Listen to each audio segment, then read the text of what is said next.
I just finished watching Heretic, and this video is going to be my full reaction and analysis of the movie as someone who once served a Mormon mission. I've got my whole missionary getup on, I got my blueberry candle, so I feel very equipped for this video.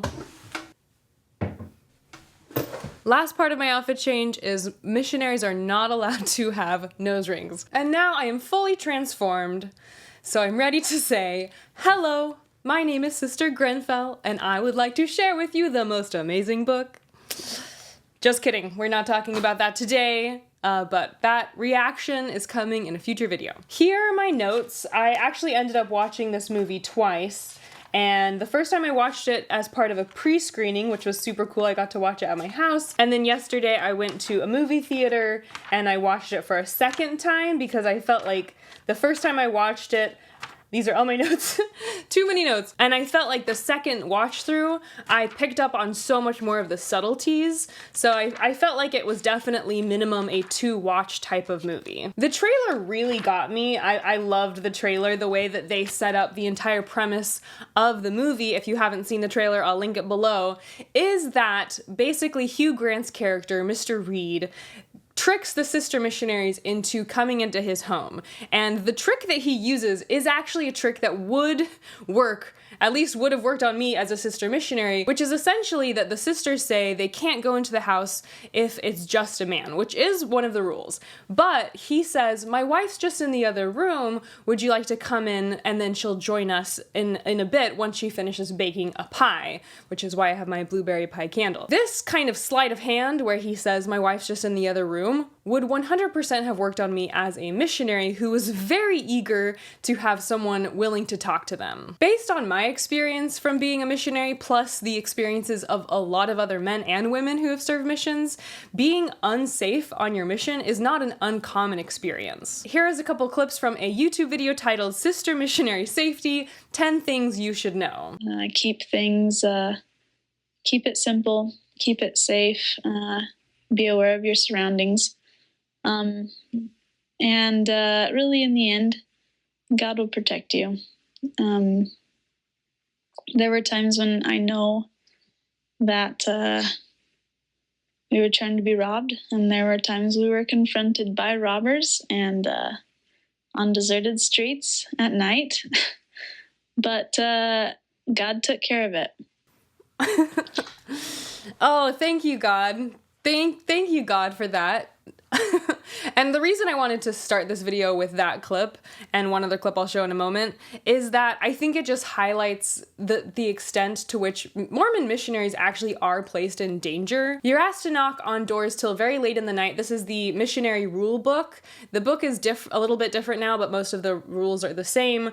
So this says 9 o'clock return to living quarters. So basically, even in the winter, when I served my mission in Denver, Colorado, we were expected, if we didn't have an appointment late at night, to be knocking on doors through the winter, late at night, totally alone. So that's what she's speaking to here, is not that they're just knocking on random doors, but you're expected to be knocking on strangers' doors late into the night, completely alone, even as a woman. I'll link that entire video below, but all of these sisters, I'm actually, a clip of me from when I returned from my mission is in this little compilation, but what they all reiterate is that the Spirit will keep you safe, and then in the same breath they'll say that they felt unsafe on their mission, which I think is so interesting, that they'll all say nothing actually happened, I was never physically assaulted, but I was consistently feeling in danger, but the Spirit kept me safe. Which I think as a missionary, you are very naively under the impression that no matter the situation you're placed in,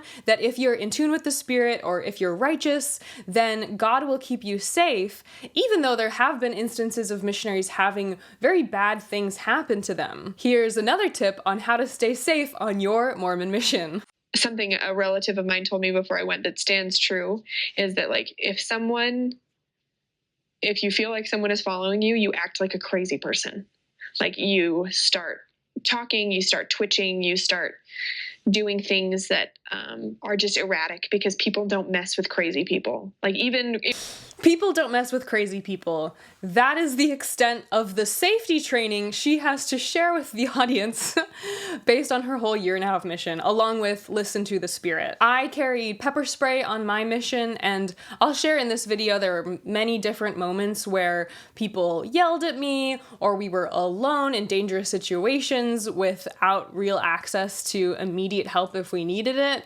And so the setting of this movie to me feels not just interesting or, watching the trailer not just engaging, but it feels very true to my lived experience after serving a Mormon mission. The church has definitely pivoted to be a little bit more about having missionaries do things on the internet. So you might have even come across a missionary's Facebook profile. This is not their personal profile. This is a separate profile they create on their mission to just be about missionary work. And I think ultimately that is a good pivot away from having missionaries knocking on doors. I knocked countless doors on my mission. This was something I essentially did at least an hour to sometimes 3 or 4 hours a day every day for 18 months. Essentially, if you're following the schedule, which missionaries are expected to follow a very rigid schedule, which I'll put to the side here, you are essentially boots on the ground teaching people for 9 hours a day. And that 9 hours is your responsibility to fill. So if you don't have a lesson set up with someone who's willing to talk to you about the church,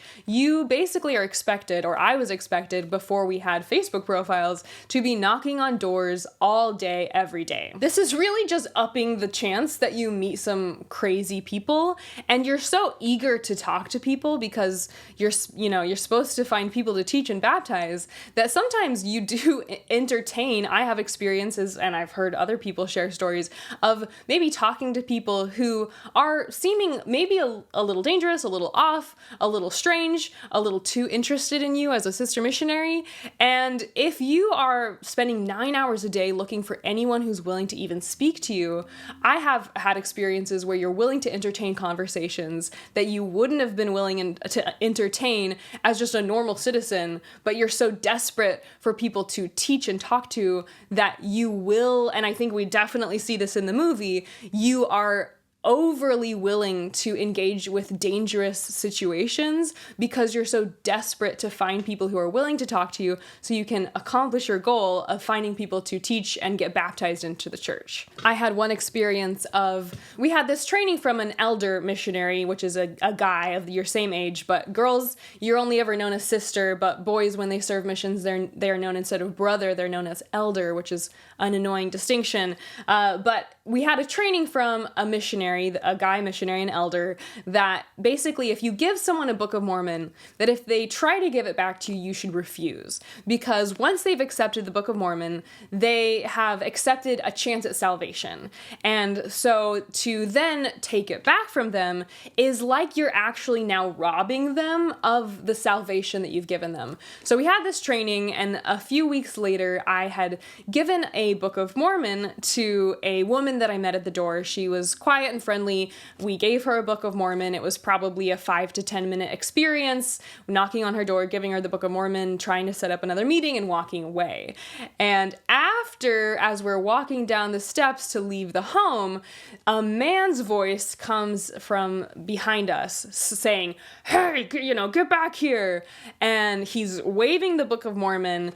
Big, heavy set man. My companion was shorter than me. I'm 5'7". She was about 5 feet tall. This man had to be over 6 feet tall and over 200 pounds. And he approaches us with the most angry look on his face and is screaming at us to take the book back and that he will not have it in his home. And of course, me as a missionary, I am under the understanding that the Lord will protect me if I am here to share his gospel. So instead of, saying, "Okay, sorry to bother you," and taking it back and leaving as quickly as possible to get to safety from this very irate, seemingly drunk man, I stand my ground and I say, "I can't take that book back from you, because if I take that book back from you, it's like taking your salvation." And this made him even more angry. And basically we were at a standstill for a couple minutes where he's just yelling at us, take it back, and I'm refusing, and my companion is looking at me like, "Why aren't you just taking it back? We need to leave." And I'm refusing. In the end, he actually slammed the book at our feet, and I still did not pick it up. we walked away after he slammed it at our feet, and we got in the car and left. And if you go and watch that video of the sister missionaries talking about how they felt safe, that is, I think, the illusion of safety I had on my mission, and I think that we see the missionaries in Heretic have, which is that if you are listening to the Spirit and you're doing the Lord's work, that he's gonna protect you and that you have faith in that. And that to not have faith he's gonna keep you safe is actually a thing that's on you as the missionary, because you should have so much faith that God will protect you, that even in dangerous situations, you should be able to be in tune enough with the Spirit to know what the right choice is of what to do, like not taking back the Book of Mormon, rather than just acting rationally, which is probably to not even be knocking on the doors late at night alone to begin with. And so that felt important to begin this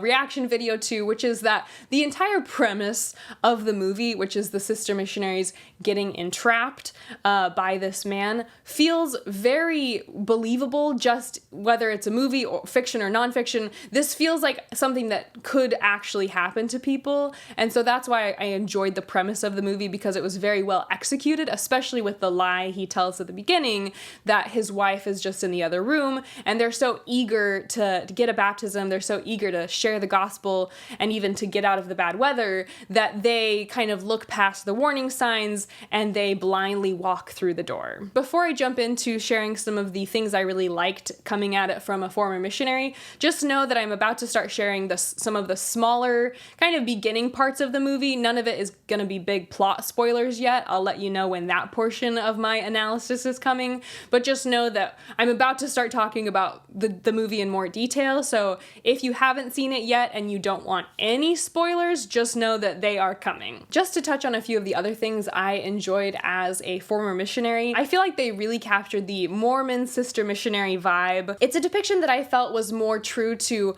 what naive Mormon missionaries who are young kids who are going out to try to tell people about the truth of the gospel.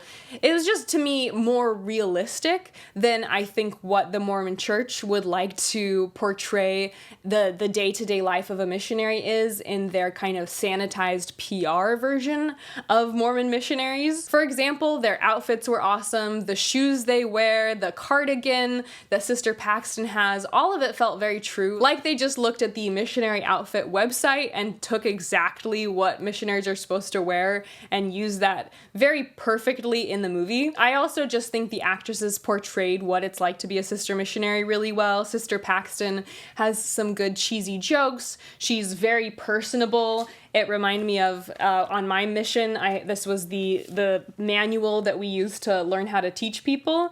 And in the section where it talks about finding people to teach, it says that you're supposed to talk with everyone.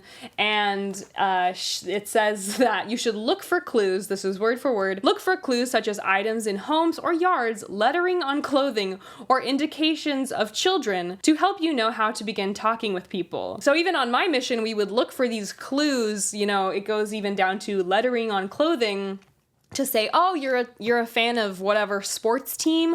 I love them. Would you like to get baptized into my church? And so I think, you know, when they're at the door, one thing she says is, we were just in the area and we thought we'd come by and say hello. When we see the sister missionaries go on their bikes for a very long distance in order to get to this one singular address. And that is an example of something I said on my mission, where you're kind of taught to be overly friendly, almost in a way that when you're watching it on camera, and I think what people experienced on my mission is, if you aren't familiar with Mormon missionaries, it may even come across as flirtatious, that they're being so friendly and so interested that it's a way to get people to open the door. When they're carrying their bikes up the stairs, one of the sisters says that for each flight of stairs they carry their bicycles, their future husbands get 10% hotter. And that is a joke that I've heard made many times as a member of the Mormon church, whether it's for girls saying, oh, like the better meals you make, or, you know, the more righteous you are in XYZ way, the hotter your husband will be. For men, it was when they're cleaning up the chairs at the end of the church meeting, the more chairs you carry, the hotter your wife will be. So it felt like that joke was literally ripped out of a page of Mormon magazine. They also referenced the Book of Mormon musical, which I also referenced when I was singing my Hello, My Name is Sister Grenfell song. And I had many experiences because the Book of Mormon musical, the play, it came out around the time that I was on my mission.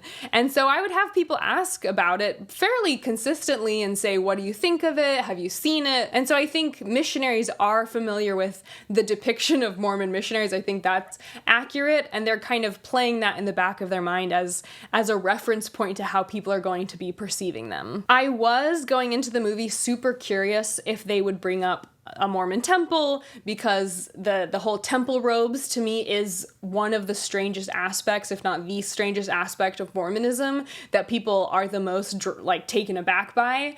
And at the beginning, the theme of garments or magic Mormon underwear is throughout the film, but at the very beginning of the film, Sister Paxton sees some girls who are seemingly like filming a TikTok dance, and she approaches them to be, friendly and probably try to proselyte to them, and one of them asks, "Can I get a photo with you?" During the photo, the girl turns and pulls her skirt down, and you see for a brief moment the garments that she's wearing flashed on screen. In Under the Banner of Heaven, they do show a scene of the temple ceremony, and I think that's the furthest I've seen kind of modern media go toward showing what happens in a temple.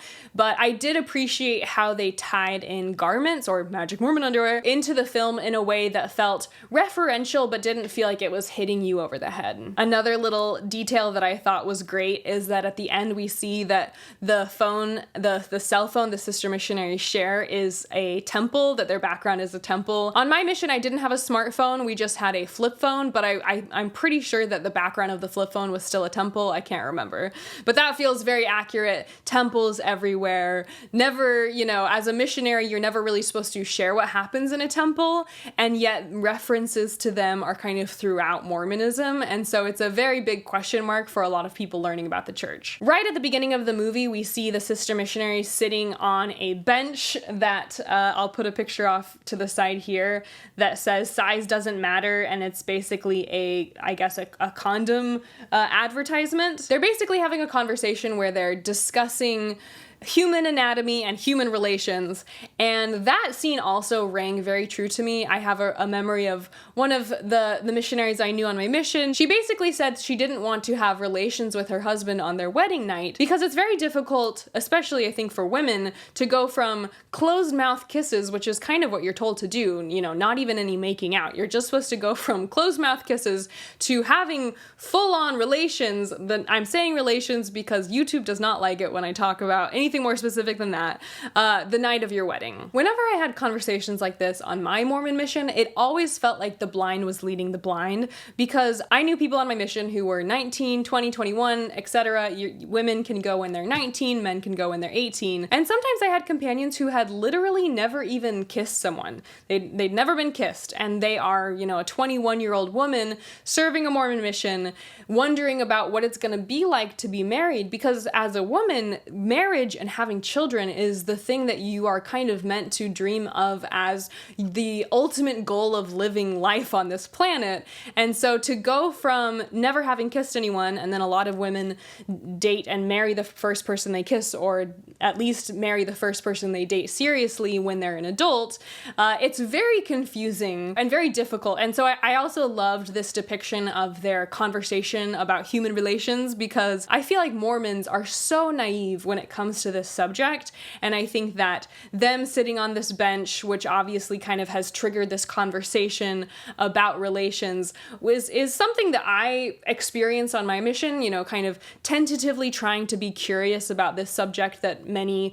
adults who have barely kissed anyone are naturally curious about. Let's talk about Hugh Grant. I felt like Hugh Grant was the perfect person to cast for this role because he's so shiny and happy and kind, even while he's saying very evil or scary things. His character reminded me of two people, Umbridge, Dolores Umbridge in Harry Potter, how she's very shiny and happy, but then also so biting and evil in her happiness. I feel like there's something in their smiles that really lure you into a sense of security, so that just as you're feeling secure, they can trap you and knife you. Another character I thought of is Colonel Hans Landa in Inglourious Bastards, who plays a really friendly, happy, kind Nazi. Christoph Waltz is the one who plays that character, and he is also kind of perfect in the same way I think Hugh Grant is perfect at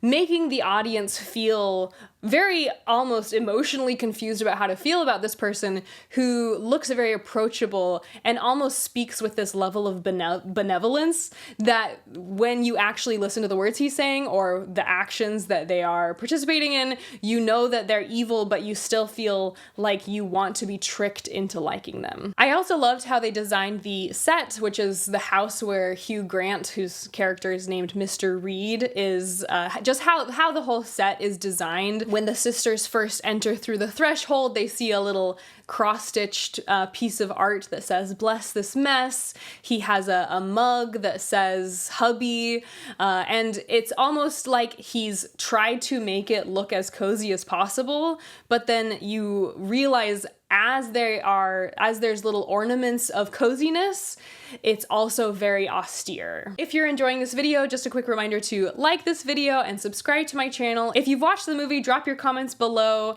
and I'm curious if you're going to agree or disagree with my synopsis of the main theme of the movie. This is the portion of the video where I'm going to discuss a lot more about the meat of the plot of the film, so if you haven't seen it yet, just know I am about to hit you with some major spoilers. To give a brief overview of what happens, I've already explained basically how these Mormon missionaries go to this house. He tricks them to come inside by telling them, lying, that his wife is in the other room.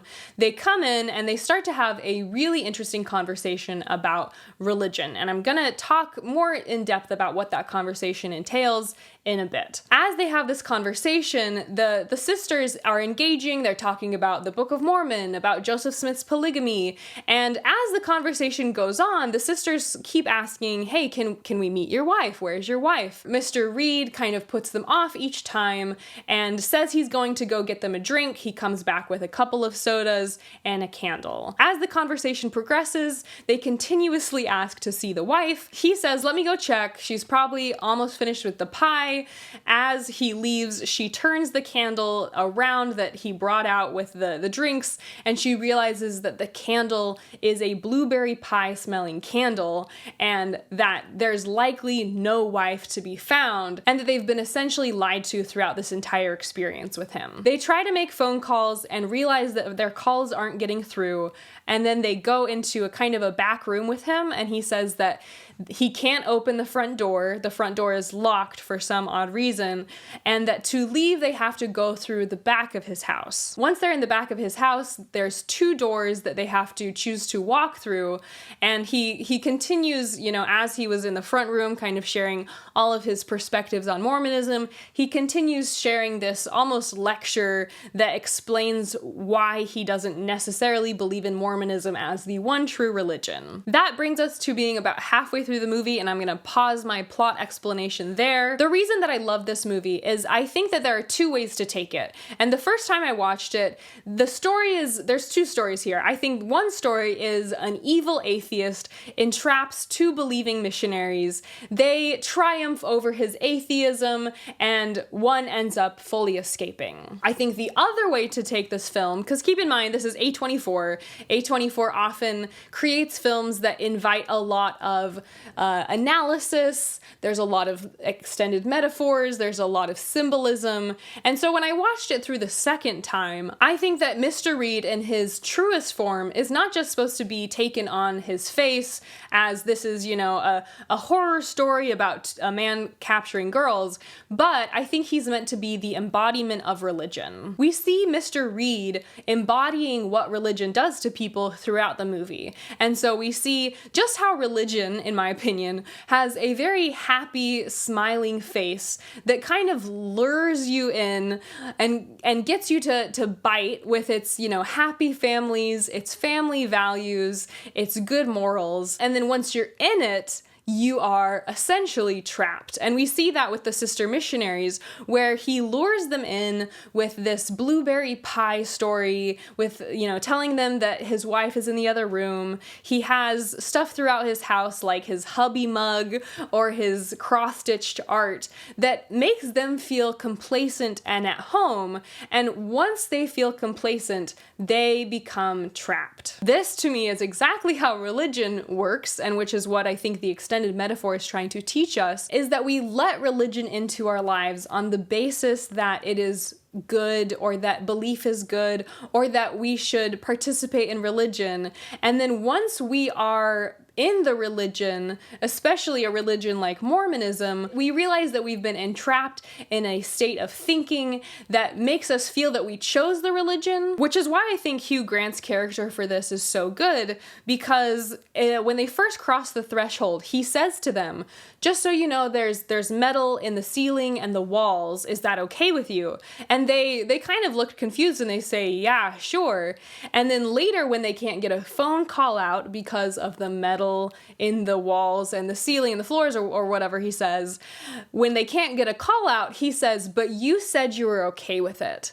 And I love that moment where he basically is saying, you said it was okay for you to come in here. You said that it was okay, that there was something in the walls that would keep you from making a phone call. And it reminded me of, on the tithing slip, when you give tithing to the Mormon church, it literally says at the bottom that they will be using that money for anything they want, and that you are signing your ability to be upset about what they use the money for away by signing that form. And so when they build a multi-million-dollar mall in Salt Lake City, you actually don't get permission to be upset about that, because you said you were okay with that when you signed that form. I've had this experience with polygamy. When I've been upset about polygamy in early church history, the line can be, well, we told you about that. You kind of already signed on to believing in Mormonism. You already believe that Joseph Smith was a prophet, so why are you having a problem with this now? This is why I think it was so interesting to see the sister missionaries use the line that I used to use. We were just in the area. Do you mind if we come in for a bit? Which is a white lie. They weren't just in the area. They're in the area to talk to him, to try to convert him, but they are willing to tell the white lie to get him entrapped into their religion. He's willing to tell them the white lie. My wife's just in the other room. I have this hubby mug. I'm just curious about your religion. The same thing that they do to him is what he's doing as the metaphor for religion back to them to entrap them. Once he has them in that secondary room and they realize that the front door is locked, he also says several times, you can leave whenever you want. This is your choice to be here. You can leave whenever you want. And I love that level of gaslighting that he does to them, because that's also very common to religions. You can leave whenever you want, but your family won't love you anymore, and you're not going to be saved anymore, and you're no longer going to have eternal life. But you can leave whenever you want. This is a clear choice. Like, no one's holding your hands behind your back. But if you choose to leave, you're damned. Later, when he shows them the two doors, he writes on one belief and disbelief and says you need to choose which one to go through. And the choice is very important because whichever one you choose is either going to lead out or lead to a mystery place. And later in the film, it's revealed that both doors would have led to the same place. And I think that illusion of choice and him gaslighting and saying you can leave whenever you want is additional proof that Mr. Reed's character is not just meant to be the evil man that's trapping them, but meant to symbolize what religion does to people, which is to say that you have the choice, even though both choices will lead to the same place. I think their captivity is meant to represent that not only that they are physically trapped by Mr. Reed, but they are also mentally trapped by their religion. Think of me on my mission. I've had so many people, when I share stories of my mission, say, well, that sounds really bad. I lived with a hoarder for 6 months, and people will say, why didn't you just leave? People will say for missionaries who have had severe illnesses, especially for serving in foreign countries, why didn't they just leave? No one is tying your hands behind your back. But the truth is that your mind is what is holding you captive. You are so bought into the idea that this is the one true church, this is the only way to salvation, that if you go home early, you're weak or not faithful enough, that even though nobody is making sure that I am, spending day after day knocking on doors, getting myself into potentially dangerous situations, I am doing this gladly and willingly because I have bought so fully into the truth that what I'm doing is the most important thing on the planet, that I'm willing to look past any evidence that the Mormon church is not true, that maybe God doesn't even exist, and that I'm putting myself in danger for no reason to do sales for the Mormon church. All of those signs that maybe that is the case have no bearing on the reality that I'm living in, because I have fully decided to be entrapped by the religious teachings that I have bought into. But anytime that I've told negative experiences about my mission, there are definitely a non-trivial amount of commenters, usually members, who say, well, you were the one that chose to be there. You're the one that chose. You don't get to complain. And I think it's similar to, often when people post pictures of their children getting baptized. In Mormonism, you get baptized at 8. They will say, so glad that little Sally Ann made the choice to get baptized at 8. And they almost always word it like that. She made the choice to get baptized at 8. And I think of in Heretic, how often we see Mr. Reed say, you chose to come to my house. You chose to say it was okay there was metal in the walls. You chose to give me your coat, which had the keys in it and I used to move your bikes. You chose this, so you actually don't get to get mad at me. And I think that echo is definitely reminiscent of all religion, where if you leave and if you realize you've kind of been had, you're not allowed to have any recompense, because they then say you were the one that chose this, and so you don't get to be upset, even though choice in many ways, especially when you're baptized at 8 and your family is all saying, please get baptized, this is the truth, we're all baptized, this is the most exciting moment of your life, then at that point, I do believe choice is an illusion. In the end of the movie, when Mr. Reed is talking to Sister Paxton, he points out that not only does the church control what she does from day to day, or how she styles her hair, or what she wears for clothing, but that she's even allowing them to dictate what she wears as underwear. And I also loved that line, because to me, when he's talking about how the true religion is control, and the fact that as a member of the church, I hated wearing garments. I hated everything about the temple. I hated the endowment ceremony. I never for one moment enjoyed myself during the endowment ceremony. I felt that it was a sign that it was definitely a cult, just like my friends had warned me in my childhood or adolescence. Even though I hated it, I still wore garments every single day until I chose to leave the Mormon church. And I wore garments because I bought in to the idea that it was the truth and that I was the one that was broken for not loving the temple ceremony and the temple endowment. And so I loved that when he's sharing with her that the ultimate form of religion is control, and he's now controlled her and manipulated her by basically tricking her this entire time to trust him at the beginning, and then continuously exerting power and control over her ever since she's in the door.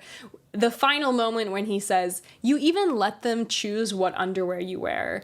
To me, that was very chilling, because I literally did. I let them choose what underwear I would wear, even though I hated wearing it, and I never, ever liked it for one moment. I think that's why I loved Hugh Grant in this role, as I said, because he's, as you know, most people know him from his earlier rom-com days. He's this lovey-dovey guy with the sweet eyes and the cute smile, lifestyle, but it's used in this movie as a mask, and that mask is the same mask that I think religion uses to lure you in, to get you to give your money, your hard-earned money, away to them, to give them your time, your efforts, everything you have goes to God, goes to your church, goes to your religion, and that mask that Hugh Grant wears of this friendly, lovey-dovey rom-com guy, to me is the perfect analogy and the perfect embodiment of what religion does to lure us into a sense of trust and complacency, which then is used to manipulate us to give the religion everything we have. I think it's also, to me, why they had a man play the role of religion embodied and have only women play the role of people entrapped by religion. So he has the sister missionaries, obviously, and then towards the end of the film we see that there are other women he's trapped in his home who he's exerting control and power over. And I think that choice to show women as the ones who are being entrapped and a man, not just as the angry atheist man who's trying to mansplain atheism to them, but I think reframed in the lens of him as religion embodied. I like that they chose that gender divide because I really feel like in history, religion is what's been used to exert control over women and then given the power to all the men. And so that kind of gender divide I thought was also very poignant, that the man is the one that's embodying religion as control, which is very true to especially most, the longer view of human history. And then women as the ones who are experiencing the control and the entrapment. To kind of zoom out for a minute, just to give a little bit more background of what I thought was interesting to learn about the film itself, Sister Paxton is played by an actress named Chloe East. She grew up Mormon. She said that she has friends who are still active Mormons. I did think it was interesting because she said that she feels that this is a better representation of Mormons, which I say is ironic purely because the Mormon Church released their own statement about this movie and said it was an awful movie and that it was encouraging violence towards women of faith, essentially. So even though she sees it that way, the church and most of its members that I've seen talk about it have not seen it as a truthful and favorable representation. I will say I felt that it's ultimately, and we haven't gotten to the ending yet, we're getting there. I feel that the movie is ultimately meant to encourage faith and is a movie that is pro-faith in some ways. I'll get there for you, but it was interesting to see her say, as someone who grew up in the church, that she feels it's a favorable representation, even though the church has, said they don't. She also, in a different quote, she said that she went through the script and was like, oh, this is actually not about Mormonism, which I kind of disagree. I felt after watching it twice that part one of the film is heavy on Mormonism, very much talking about it. They talk about Joseph Smith, talk about polygamy, they talk about Fanny Alger, his first plural wife, which was their live-in maid. So I felt that to say it's actually not about Mormonism isn't totally representative, but I felt that by kind of the second half, part two of the film, the film engages a lot more with the criticism of religion in general and steps away from using Mormonism specifically as a lens through which to talk about religion. By part two, you basically feel like they're just having a critical conversation about religion itself, and they're no longer talking about Mormonism specifically. Chloe East, who plays Sister Paxton, was raised Mormon, and Sophie Thatcher, who plays Sister Barnes, was also raised Mormon. So I thought that was interesting. It sounds like from what I've gathered that the casting director knew that they grew up Mormon, but the directors didn't when they initially were choosing. I don't really know how much this was coincidence. It seems that it was at least to some extent purposeful to have former Mormons play these sister missionaries. It sounds like Chloe East, or Sister Paxton, she is the one that was raised more Mormon, and she maybe identifies with it a little bit more closely, though I think she still would say she's a former member. And then Sophie Thatcher, Sister Barnes, says she's more removed from Mormonism after growing up with the religion, but saw the film as a chance to reconnect with that part of her history. I am curious, with them both being former members, what their personal experience will be like, up having this movie come out and having the church react to it. I think that for a lot of the women in Secret Lives of Mormon Wives, they've definitely, especially if they are still trying to be members of the church, faced a lot of backlash from members specifically.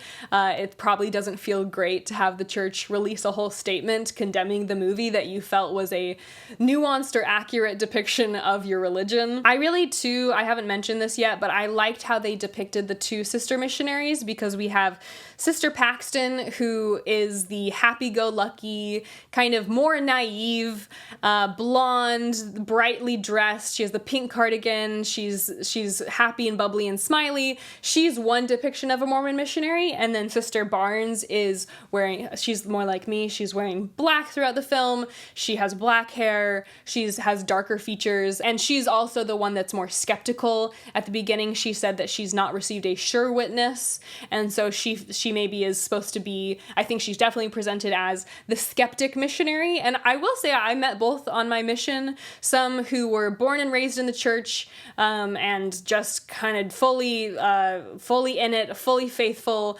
no questions asked. They've probably never even heard that Joseph Smith practiced polygamy, because they've been so baked into the culture that unfavorable aspect of church history never even reached their ears. And then we have Sister Barnes, who I also knew at BYU and on my mission, who's interfaced more with the disfavorable aspects of church history, who's more nuanced to say maybe there are many paths to God, but it would be great if more people joined the church. And I really liked that they have these two kind of skeptic and faithful foils of each other, because I felt like it was fun to see them play off of each other as characters, and it felt very real to my experience with people who come to the church with many points of view. The movie was written and directed by Scott Beck and Brian Woods. They did not grow up in the church. From what they said 12 years ago we made our first feature film in Salt Lake City, which is the hotspot of Mormonism. Through that experience, we ended up making lifelong friendships with so many people from the Mormon faith, and that became our introduction. So it seems that while the two sister missionaries do have some real history with the church, the writers do not necessarily. They've just met members, and Hugh Grant also, not born and raised Mormon. It sounds to me like he was just interested in the script. As I said, the Mormon Church did release a statement about this movie, and it seems that whenever there's major media, they always have some statement. It was funny because I've been doing my research for this video, and every time I watch a reaction to someone who isn't Mormon or isn't religious, they say, this movie was so great because it's so nuanced and it's so dynamic and it's very respectful to religion, which is so funny because I feel like the Mormons are basically saying it's hate speech and you shouldn't watch it in protest and it's total garbage and not nuanced at all. So it's interesting to see the kind of secular reaction to this movie, which is, oh, this is so dynamic and respectful, and the Mormon reaction, which is very opposite of that. One part of their statement said, any narrative that promotes violence against women because of their faith or undermines the contributions of volunteers runs counter to the safety and well-being of our communities, which is ironic because I don't feel that this movie is promoting violence against women, women of faith, or any women. I mean, it's basically, I guess it's, I would say, is the Book of Mormon promoting violence against people who do not think like you, because it kind of does. Their biggest critique is basically the movie is promoting violence against women, and it's a fiction movie. The person who's entrapping the women is definitely portrayed as a villain. I mean, to say that it's promoting violence or encouraging violence against women is, I don't think accurate, but it's a way that they can claim moral superiority to the movie, which I'll, throw them a bone, I guess. Another part of the article that I found interesting was it says, Reed has prepared a deception so that he can reel them both into his home and his version of Bible bashing. And I love that they say that he's prepared a deception, but they don't address the fact that this deception would actually work on Mormon missionaries. And they're also, in another part, they're saying that the church does all it can to ensure that missionaries are prepared to be safe. And to that, I would just forward them that link of all of those women saying that they felt unsafe on their mission and that God protected them though, but always have pepper spray. Another YouTube video that if you're curious to see Mormons reacting to this movie, I watched a YouTube video from a channel called Saints Unscripted. I'll link it below. They definitely took their analysis from evil atheist entraps unassuming women trying to do good in the world.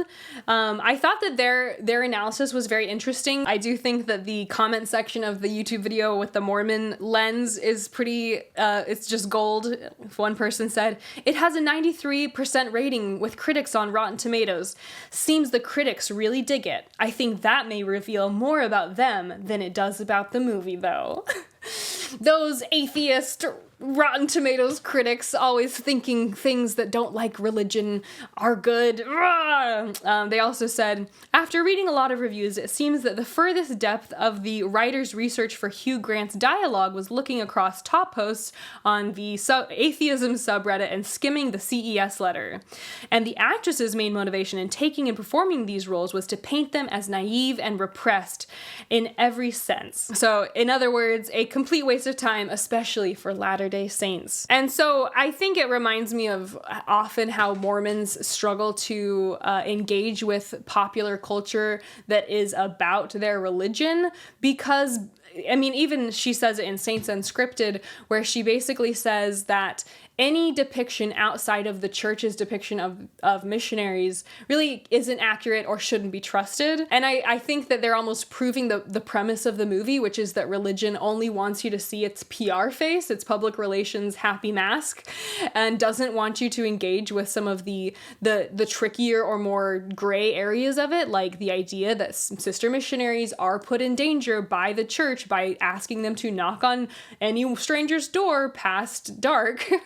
They're not really willing to engage with some of the more difficult portions of the movie. Instead, they toss it in the garbage bin by saying, oh, it's just an angry atheist spouting atheist ideas, and it's not worth seeing because even when you do watch it, you know, the atheist ideas put forward are so basic and so rudimentary, which is sad because I wish that it was easier that when we see criticism of an idea that we hold close, I wish it was easier for us to engage rather than just say, well, you know, it's anti-Mormon anyways, or, you know, the script writing was bad or the movie was boring. It's not even worth seeing anyways. It's frustrating to not see them willing to engage with some of the themes that the movie raises, which I actually do think are worth looking into or engaging with, even if you disagree with them. I know you're wondering about my little candle back there, and it does not really smell like blueberry pie yet, but I do not think it's a very high quality candle. I already shared my main theory of the movie, which is that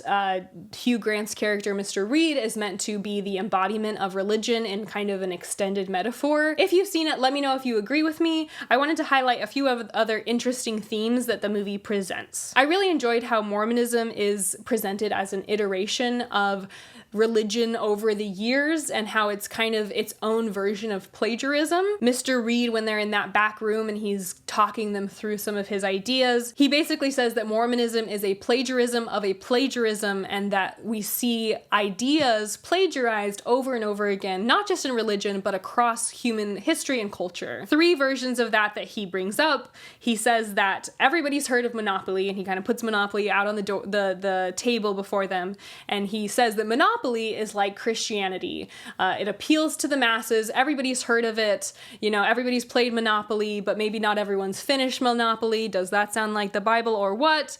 And then he shows the landlord's game. And this is a game that actually existed prior to Monopoly.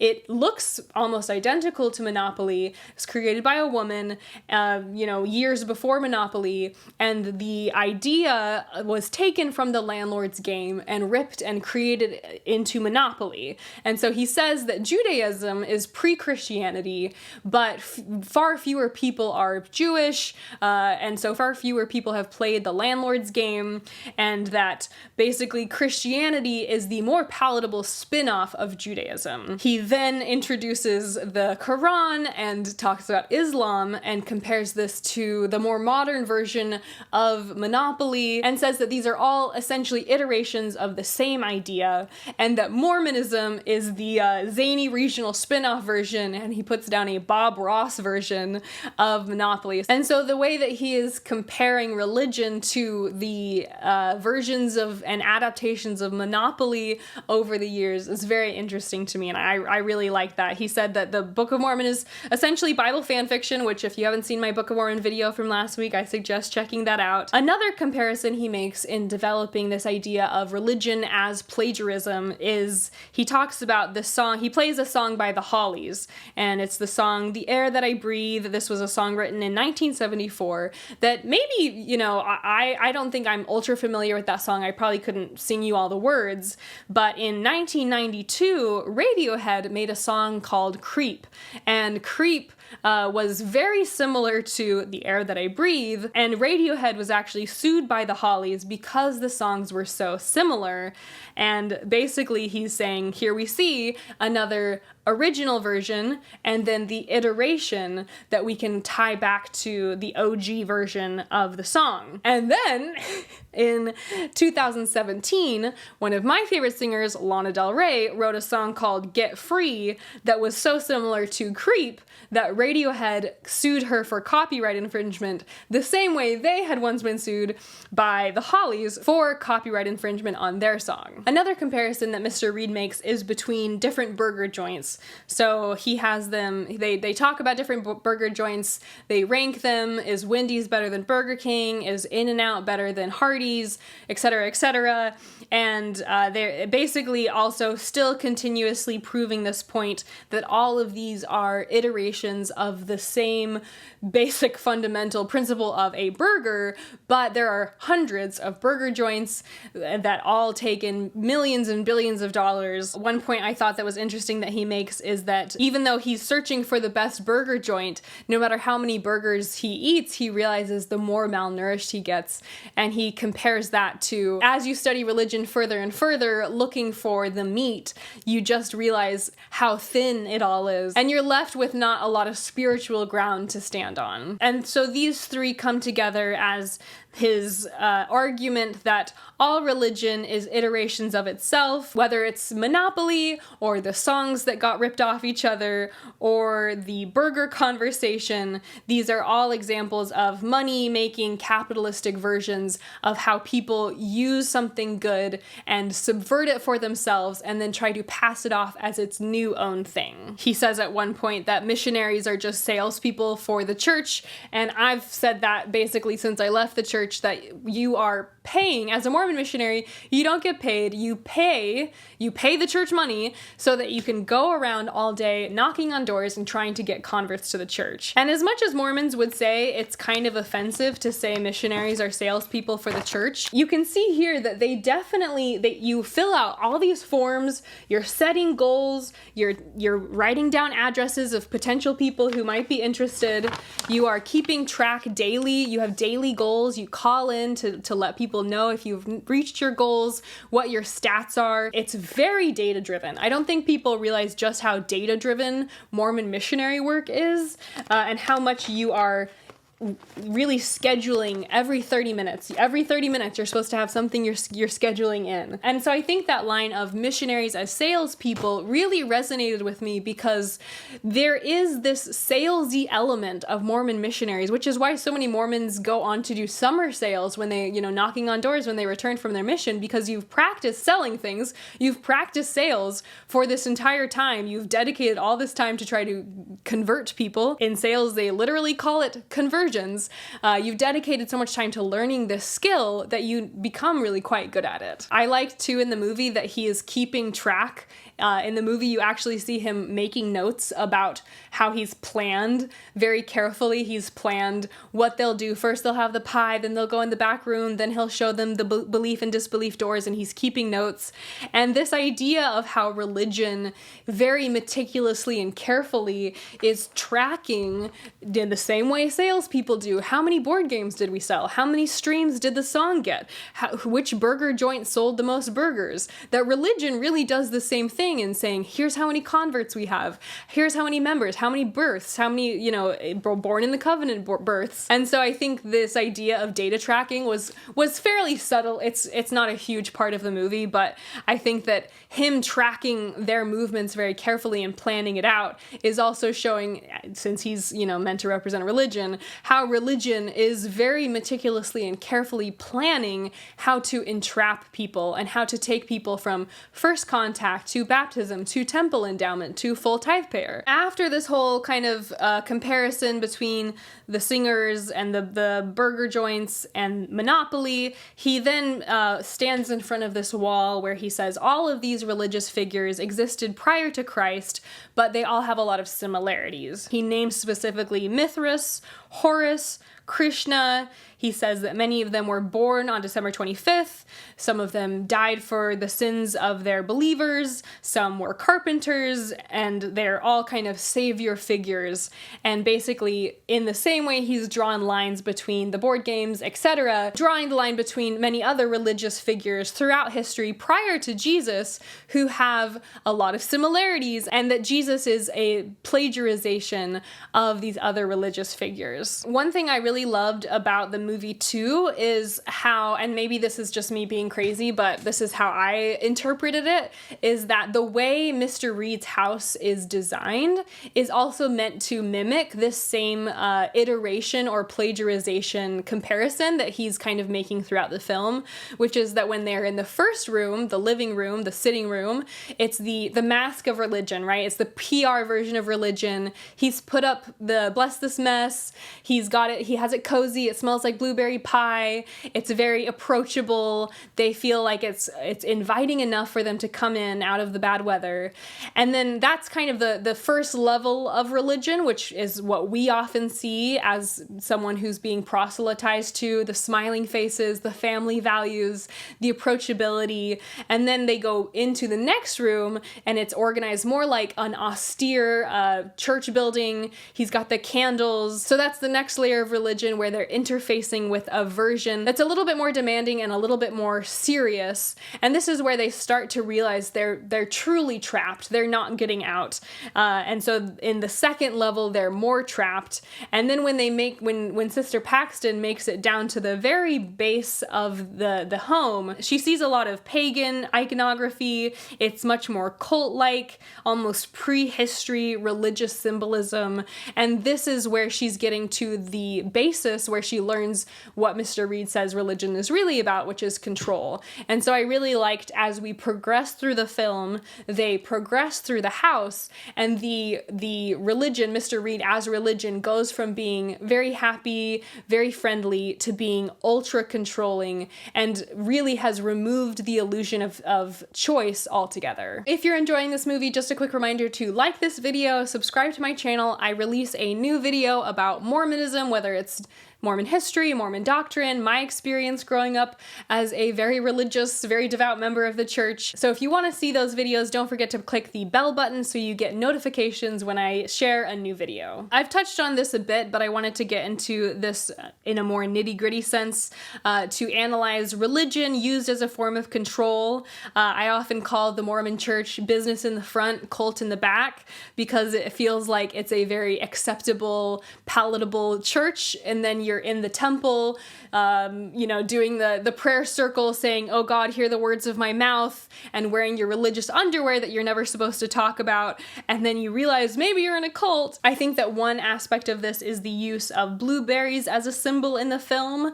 I've already discussed how he has the candle, and that the smell of the blueberry pie is what kind of tricks them in, even though it's all smoke and mirrors. Literally, the candle produces smoke.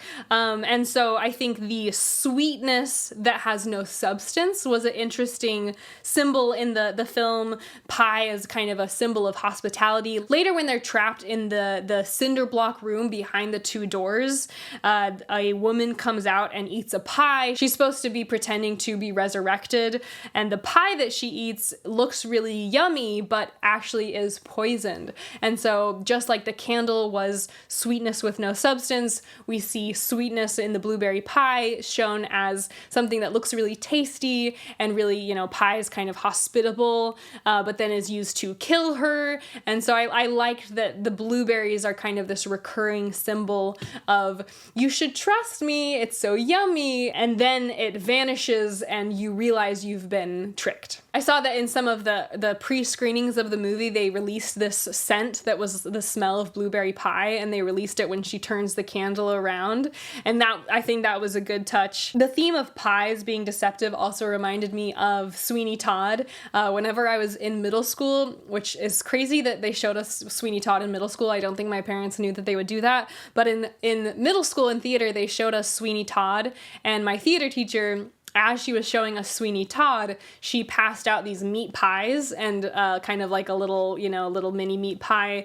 and we were all eating them. And then, of course, we realized that in the movie, the meat pies are made of human meat, not normal, beef or whatever, which was hilarious. And I've always remembered that as a moment the teacher was really fooling us and kind of subverting expectations. And so the theme of the blueberry pie as something that is very kind and loving and homemade and very hospitable, but actually conceals a dark secret, I thought was a nice head nod to Sweeney Todd. I don't know if they meant to do that, but that's the comparison that I thought of. Another evidence of religion as control that they bring up in the film, Mr. Reed brings up the idea that Joseph Smith had this, quote, affair with his underage housemaid named Fanny Alger, and that he used polygamy to justify affairs. And that's one thing Mr. Reed even just says. He used polygamy to justify affairs. And one of the things that Sister Barnes says in response is that there was a lot of bloodshed. This is the same thing I heard. There was a war at this time, the Mexican-American War, and that a lot of men died. And because these women had all these children, that they did polygamy for a brief amount of time just because all of these men had died. And that is kind of what she head nods to, that common explanation for polygamy in the film, even though that is totally a made-up excuse and definitely not why polygamy started or continued in the church. But it was interesting to me to see her parrot the same response I gave people on my mission as to why Joseph Smith and many others needed to practice polygamy. He also says that later the church gets rid of polygamy when it is convenient under the guise of continuing revelation, and that this is a way that the church is able to keep control, whereas at the beginning Joseph Smith used religion to control the women to get them to marry him. Joseph Smith tried to marry women with living husbands. This was not because these men had died, it was because he wanted to get with these women. Initially, Joseph Smith wanted to control these women and get them to marry him and have relations with him, and then later, when the church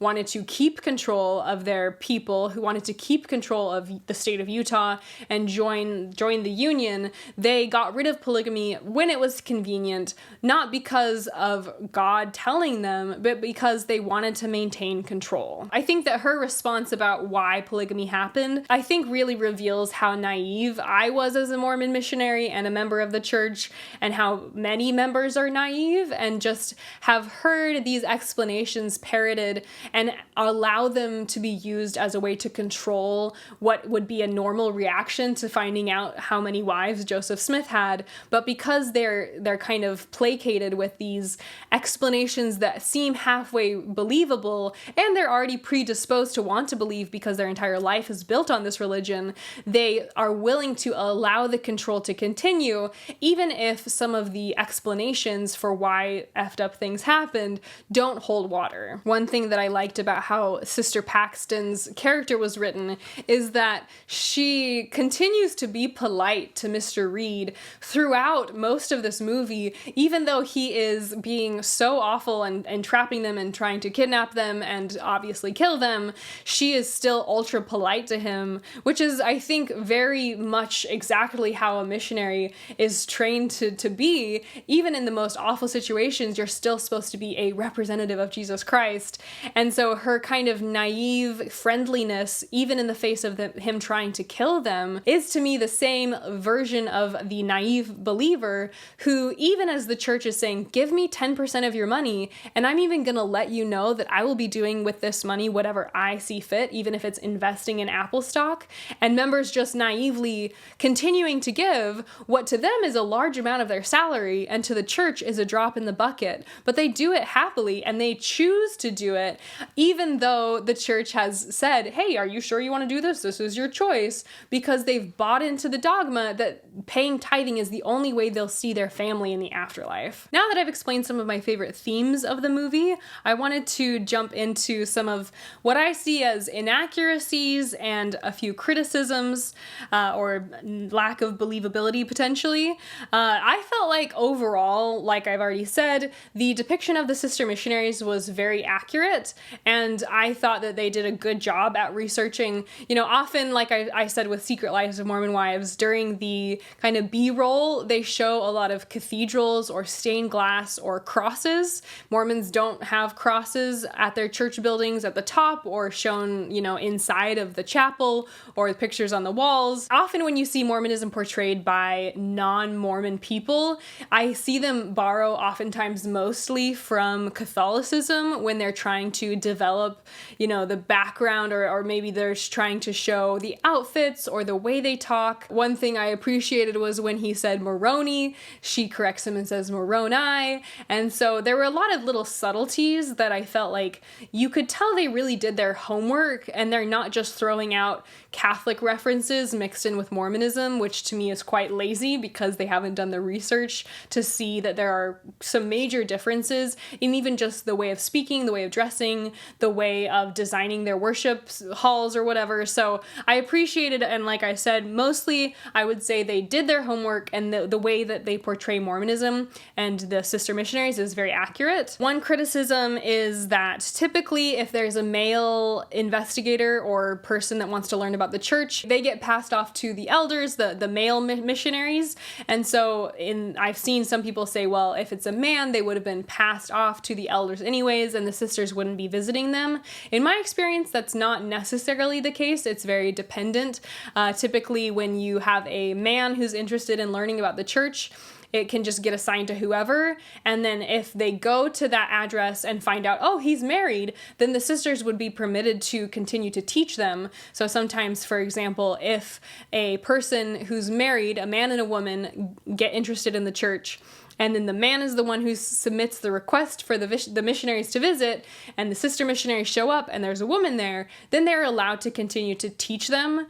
If it's a man and the sister missionaries show up and then they find out it's a single man, then that person would be passed off. But usually, at least the guidance I received, was that you should try to teach them first, make sure they're interested in the church, maybe go on a bench, maybe, sit outside on the porch, pray with them, talk with them, and once it's confirmed that they actually do want another visit, then you would pass that person off to the same gendered version of the missionaries. Another one is there's a scene where it's shown that Sister Barnes has birth control. She has a birth control contraceptive in her arm. And some people have said that that's not realistic. I think it is actually realistic. I knew members of the Mormon church who were on birth control. In my experience, it's because there's a medication called Accutane, which helps clear up your skin.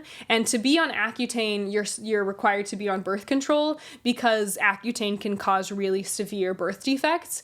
And so they never explain in the movie why she's on birth control. It's not exactly made clear why she is, but there are reasons women are on birth control other than being sexually active. So it's kind of left to question for the audience, but I did know Mormons who were not married, who were on birth control.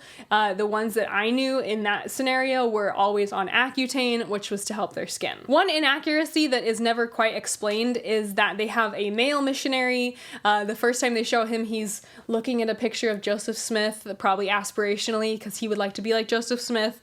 And I'm not really sure why they didn't give him a companion. So missionaries are always in pairs, or maybe 3, but usually pairs. You're never allowed to be separated from that person unless you are a senior missionary, but senior missionaries, at least up until recently, like a few weeks ago, are required to be married. And so there's never going to be a single older man on his mission, because his responsibility should be to go get married and make a family, not to serve a mission. They did just change the rule, which I think was interesting that they changed the rule right when this movie came out, because the movie can't have known that they were going to change that rule, which was kind of a big deal that they changed the rule. And so I'm not really sure why they didn't cast a companion for him. I did love that when he comes to check on the sisters because he's trying to figure out where these missing women are.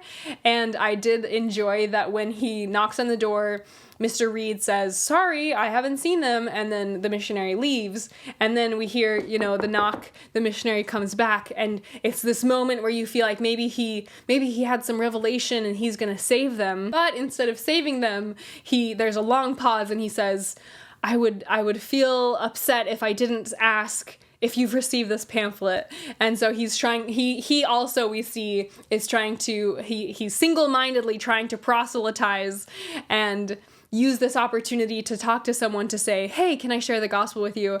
And I thought that was hilarious, because instead of having some great revelation that the sisters are in danger, he's just doing what he's been controlled and convinced to do, which is to try to share the gospel with everyone he can, which is much more accurate than having some ability to have a third eye and see that the sisters are in danger. The last inaccuracy that I highlighted was that at the beginning, when they're in the initial living room, Sister Paxton says that she dreams of being reincarnated as a butterfly and visiting her loved ones. And when you're first watching it, at least for me as a former member of the church, it kind of makes you raise your eyebrows, because Mormons do not believe in reincarnation of any kind.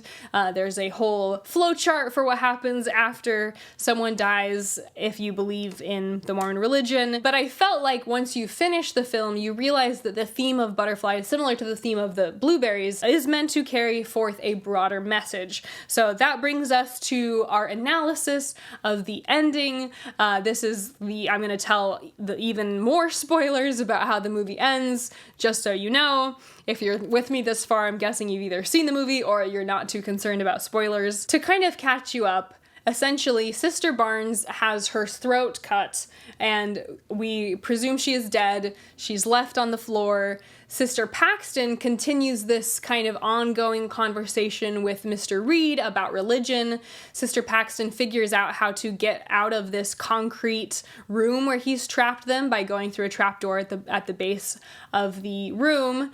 She goes through, as I told you, as she's going through this final kind of realm of his home, she sees more pagan symbolism, kind of prehistory symbolism, more cult-like stuff, and when she gets to this final door, she uses her key to unlock her bike lock, which Mr. Reed has placed there, and goes into the final room where she sees cages, maybe 10 cages of women who are stuck in these cages that he's trapped as a way to control them. This is meant to be, in my opinion, the final iteration where he gets to what is, at the beginning, the very OG of religion, which is past Christianity, past Judaism, past Islam, past every version of religion known to man, and at its heart, his message is religion is about control. I really love Sister Paxton's character development because she begins as the most naive missionary.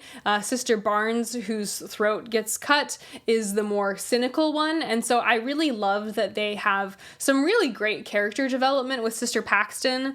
By the time she's reached this point, she's thought a lot about the messages he's been sharing, and she basically expresses, and I think her dialogue towards him is the dialogue everyone who's ever lost their faith or their religion might have towards organized religion, which is that she says, I'm not here because I chose to be, I'm here because you controlled me so much that you controlled my every move, and that is why I'm here today. It's not because I chose it, it's because I was willing and I allowed you to control me so thoroughly, and this is not something I chose, but something that you chose for me. I love that she uses her own intelligence and logic to subvert Mr. Reed's plan for her, and she begins to see through this veil of his religion over her. She begins to be able to see through his attempts to control her. Some examples of this is she figures out how the gravity is taking the water down into the secret hidden door, so that's how she gets past their cell. She notices his hair was wet, and that's when he took their bikes. She sees through this illusion of choice, and she says, I'm not here because I chose to be, I'm here because you controlled me. She says, you've orchestrated this so that I can perceive I'm in control, but because she's finally using her brain, she's using logic, she's no longer just naively relying on some outside power source to tell her about her life, she's actually using her own brain for once. She can finally start to recognize that these are ways that he, as religion, is trying to control her, and she sees through the mask that he's been putting forward all along. I thought it was interesting that at this point he references the fact that the Mormon Church sends missionaries to pass out copies of the Book of Mormon after a natural disaster in Haiti, because this is when people are the easiest to control. And it reminded me of how people would actually say it's better to get called to a poor country because you'll get more baptisms because the people are more reliant on God there. And this is something I really did hear as someone who grew up in the church, someone who saw lots of people go to serve missions, is that when you go to somewhere in South America or anywhere that's a poor country, you're gonna get more baptisms, and that's so cool because the people are more willing to listen about religion versus a more highly developed country or even in America where people are not interested in listening to your message about Christ because they don't perceive they need to rely on religion to control them or to give them a roadmap for their lives. Now, this is where I think the message of the film gets very interesting, because she basically takes this letter opener that she was able to steal from earlier in the movie, and she stabs him with it, and she begins to run away. And she tries to find a way out. She's not able to. He catches up to her, and he, in turn, stabs her in the stomach. So they're now both kind of mortally wounded, and he says, pray for us. And she says, I don't believe in prayer. I don't think most people believe in prayer, but she essentially says that we pray because it makes us feel better. And even though she doesn't believe in prayer as praying to a supreme being who's for sure listening, prayer is still nice because it makes us feel better. And then as he comes closer to her with the intent to finish the job, she begins to pray aloud. And then as she's praying, Sister Barnes, who suddenly kind of comes to very briefly, grabs a wooden board that had fallen earlier, that has a wooden board that has nails in it, and uses it to finally kill Mr. Reed. To me, a wooden board with nails seems like it's almost hitting us over the head with, it's meant to symbolize Jesus. I think, I don't know if that's really what they meant to do, but the fact that Mr. Reed is killed by this wooden board with nails feels that it's hinting at kind of saviorship of what we see in the message of Jesus Christ. I also think that her being saved while praying seems to symbolize that there is still power to her faith, and that her faith is transcending religious organization and has now gone past religion into something deeper, which is ultimately this faith that she has to pray and to still have hope in the face of adversity. Her religion of faith is still dominating over Mr. Reed's view that religion is meant to control. And so I think that I felt that this was a commentary that even though organized religion is bad and used to control, that spirituality is still a good thing, and faith and goodness kind of can transcend the organized religion of history that's usually been used to control people. After she kills him, we see her figure out finally how to use this air duct, it seems, to escape the house entirely. And we see her go out into this snowy wonderland in the same way a lot of A24 movies, when you get to the end, it almost feels like they are now taking you into what could be interpreted as a dream. You can't tell if they're having a dream, they're in a dreamlike state, or if it's meant to be taken literally. I mean, all of the film, I think, could be taken literally or could be taken as a metaphor. And then as she kind of catches her breath, because keep in mind she was stabbed in the gut, she looks and she sees a butterfly on her finger. And just as quickly as the butterfly appeared, with kind of a flicker of the camera, the butterfly is gone. And so it's unclear if they are leading us to believe that she's finally escaped, that her prayers were answered, that she is able to, because of her faith, escape this man who was trying to kill her. And now Sister Barnes is reincarnated and visiting her as a butterfly to say, hey, I love you.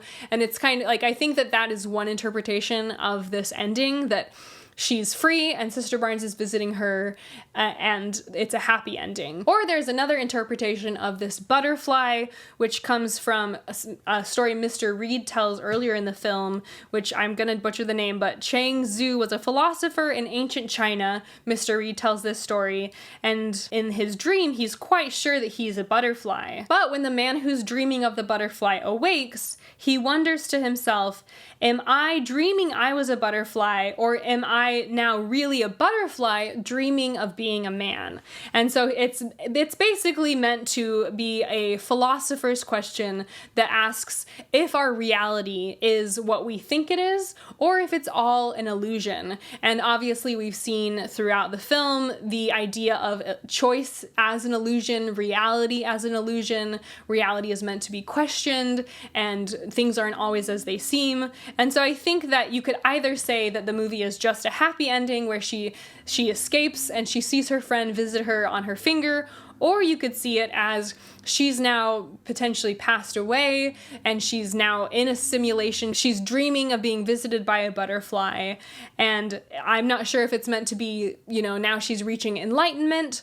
It's meant to be that Mr. Reed was right all along, that it's all an illusion, and that human consciousness is just a series of synapses and chemical compounds that make us perceive we're alive and agents of choice, even if we're not, and we're all just kind of reactionary beings that are living in, a chemical stimulus. I don't feel like the ending was meant to be particularly clear, and, if you've seen the film and you have any theories about the ending, I've also watched quite a few YouTube videos where people kind of have said it's ultimately not ultra clear what the butterfly is meant to symbolize. I think there are many interpretations. After we see the butterfly leave, the credits roll and we hear the song Knock Knock Knockin' on Heaven's Door, and it's actually sung by Sophie Thatcher, who plays Sister Barnes. I like this choice of song. I think there's a lot of ways that you could interpret how the song is meant to comment on the ending of the movie. I think that I also like that it says, "Mama, take this badge off of me," as the first line, because missionaries don't call this a name tag, or you might call it a name tag, but they refer to it as their badge. So I think that the song, "Take this badge off of me, I can't use it anymore, I'm knocking on heaven's door," is very, I really liked that was the choice for the song, because obviously when Bob Dylan first wrote that song, I guess he's meant to be referring to a cop, a cop's badge, but repurposed as the sister missionary singing, "Take this badge off of me, I can't use it anymore." She's kind of learned to exit the dogma of her religion and is ready for kind of a more transcendent experience that's past religion, but maybe still anchored somewhere in faith. Let me know if you liked my analysis. And just a quick reminder to like this video, subscribe to my channel. I'm going to share on my Patreon coming soon. I'm going to react to some other stories of missionaries in danger and talk a little bit more about that in depth on the Patreon. I hope you all enjoyed the video, and as always, I will see you all next week.